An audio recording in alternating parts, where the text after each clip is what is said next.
Hello and welcome to ID Talk, answers from an infectious disease expert. I'm Dr. Sean Elliott, a pediatric infectious disease specialist with Tucson Medical Center, Professor Emeritus of Pediatrics at the University of Arizona College of Medicine, and Medical Director of Infectious Diseases and Immunizations at the Arizona chapter of the American Academy of Pediatrics. This podcast has been created to answer questions from our chapter's members about the COVID-19 pandemic. This is the week of January 9th, second week in January. Happy 2023, everybody, and welcome back to this podcast. We have, of course, plenty going on as always. Current state of affairs is that RSV nationally and in Arizona, thankfully, has been decreasing, not completely, but decreasing slightly in numbers. In its place, we've been seeing a surfacing of some influenza, especially A, but also some flu B. And of course, our dear friend SARS coronavirus 2 and COVID-19 has been resurfacing more so in the adult population, but definitely in the pediatric population as well. Along with that, of course, comes all the regular and routine things. So triggered asthma exacerbations, wheezing and respiratory illness. We're now starting to see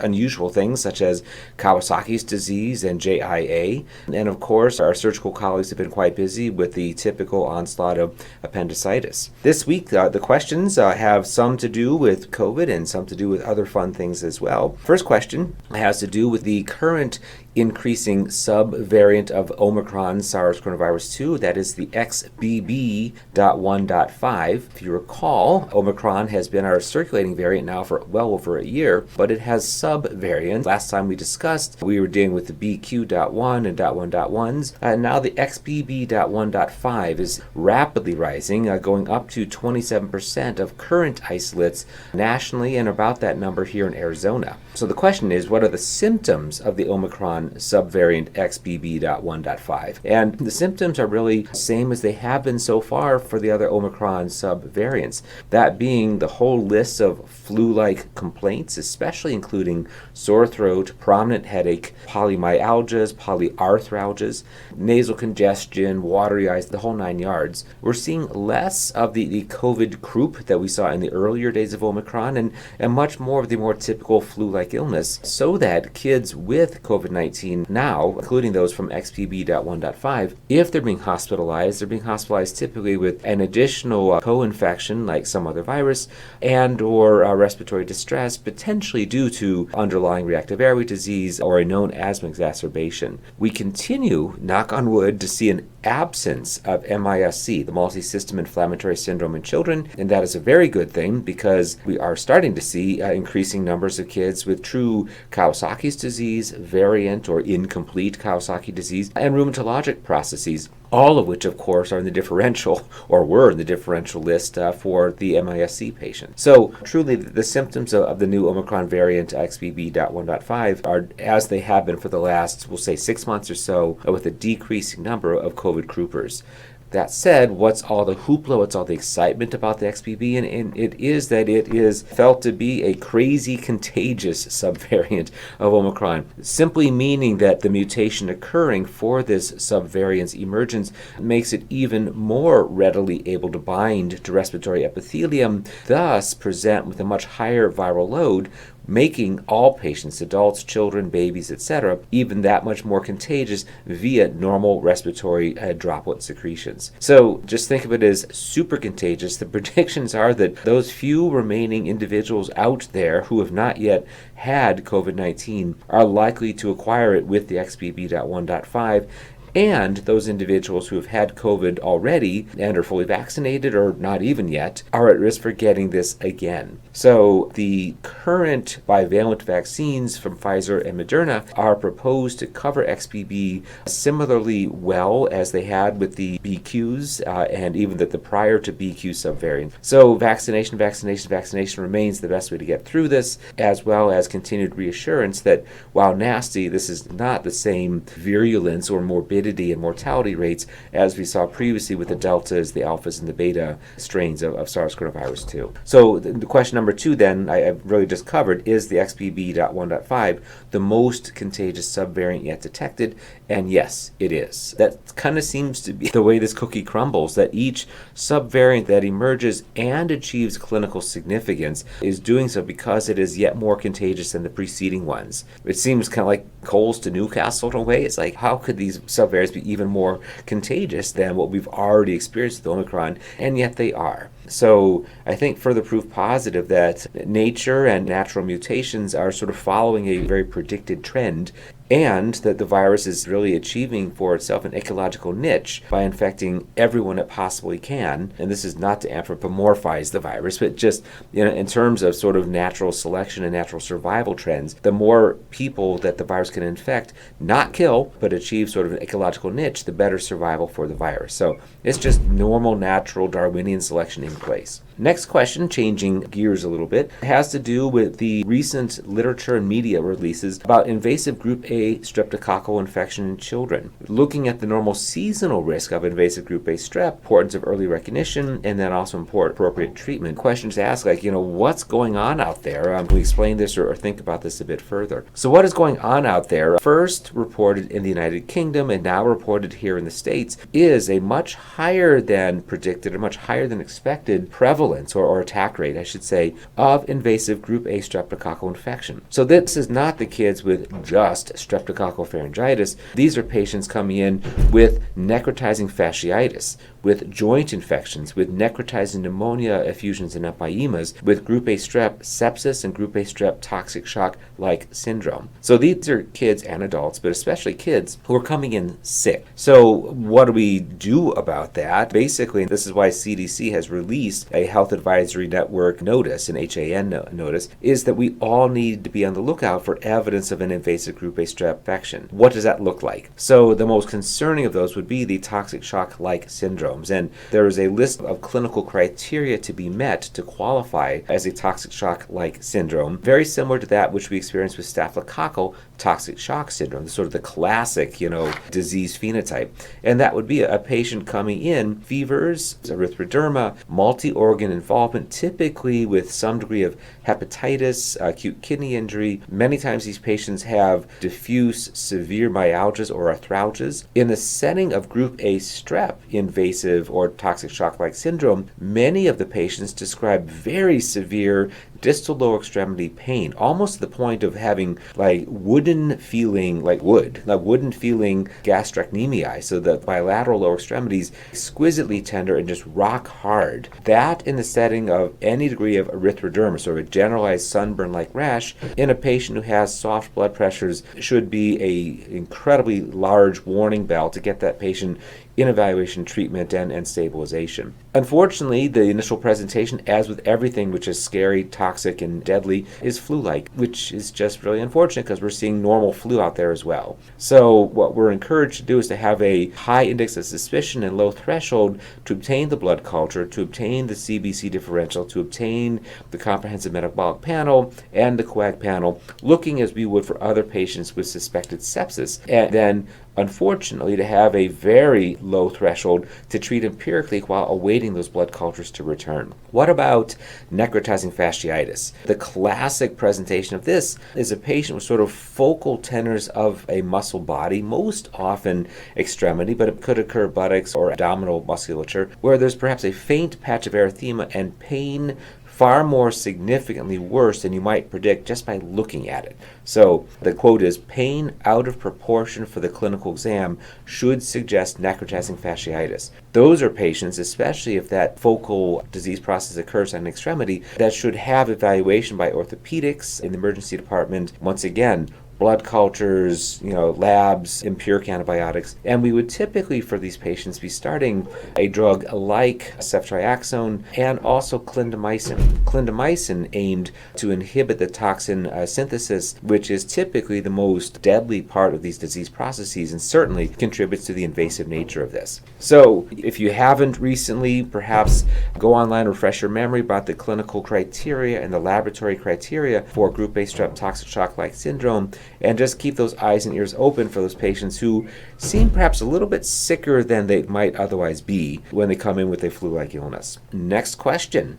Have there been recent measles outbreaks in other states? Just in case people have been, as I totally understand, trying to avoid the media. We have the potential of cases throughout the country, but currently there's the majority of cases are being reported out of Columbus, Ohio. CDC has listed, and NIH also, have listed 118 cases for the year 2022 that's active as of January 6th, so just late last week, occurring in 6 jurisdictions. 89 of those cases are coming to us from Columbus, Ohio. So they're having a major epidemiologic cluster or outbreak, to use their term, which is school associated, so school kids who are under or unvaccinated. And the other cases are sporadic throughout other parts of the country. We've certainly have had patients evaluated for measles here in Arizona and similarly evaluated for mumps, but as yet I'm not aware of active confirmation of cases. Doesn't mean it's not going to happen. Fortunately, courtesy of the pandemic and our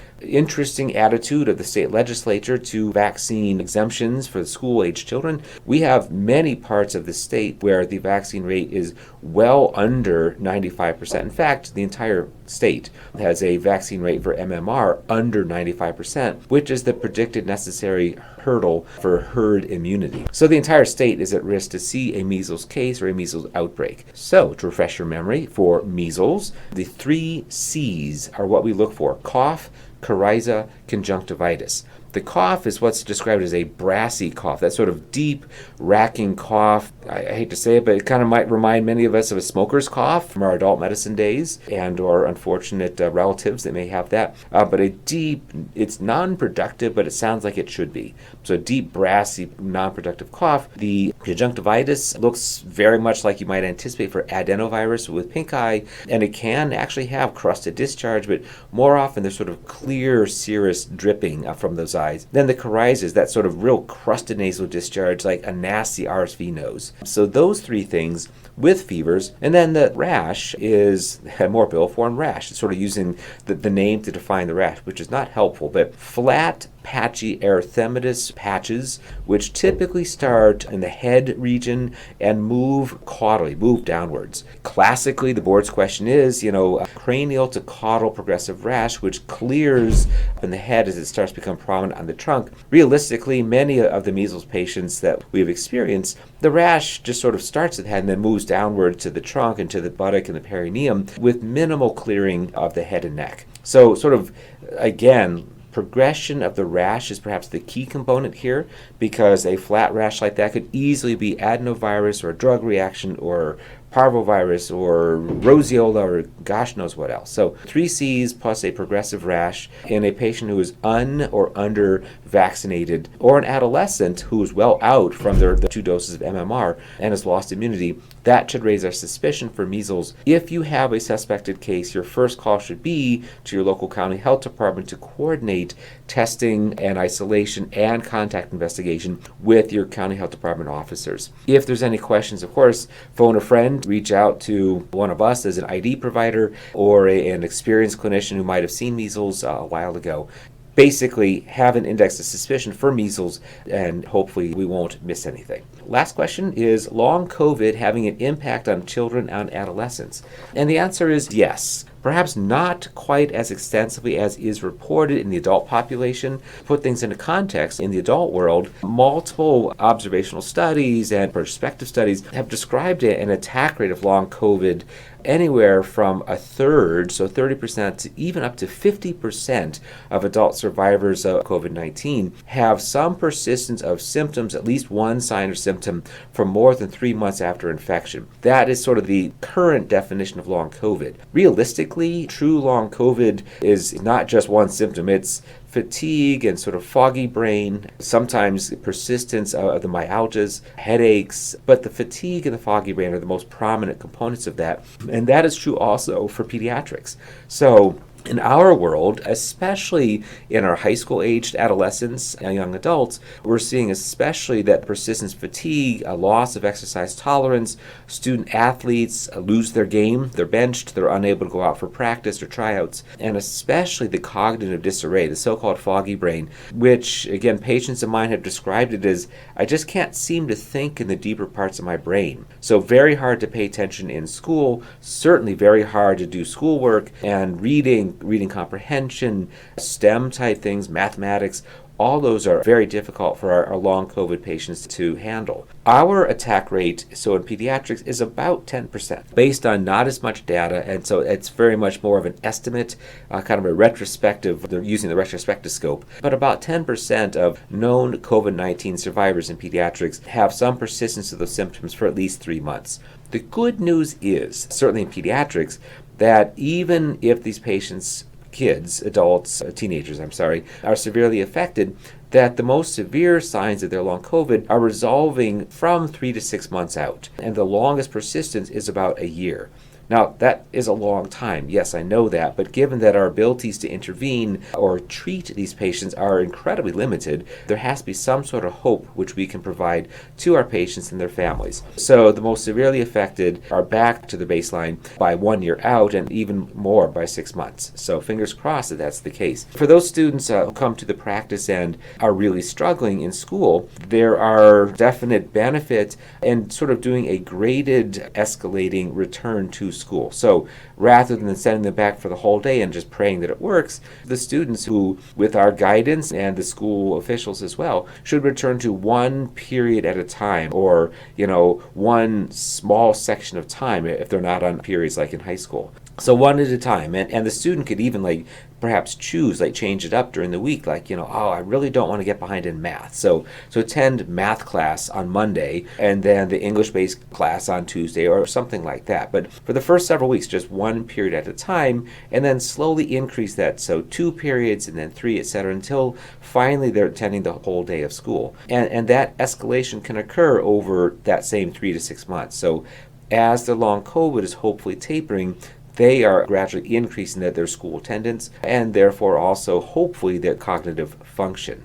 Other mechanisms or other modes of intervention come to us from our sports medicine colleagues who have, if not perfected, at least have a very good approach using the approach they use for traumatic brain injury. So those student athletes who have suffered from concussion, the stingers, and or known TBI also have cognitive dysfunction, and they also, with sort of cognitive physical therapy, can be brought back to baseline or at least close to that. Similarly for the exercise intolerance and fatigue, a gradual re-escalation of activity, very much like many of us have discovered with patients suffering from chronic fatigue syndrome. So those kids who are just I cannot even get out of bed or get off the couch or whatever, for the first couple weeks of recovery are instructed to get off the couch and walk around the house. And then for the next couple weeks to walk around the block. And then for the next weeks after that to walk twice around the block. And so increasing in a gradual, accessible way the amount of energy spent in trying to get themselves back in the saddle. So the whole overall, I guess, thing to remember is that it has to be slow, it has to be gradual, so it's not feeling like it's overwhelming, oh my gosh, there's no way I can go back right away to 5 periods of school. Nope.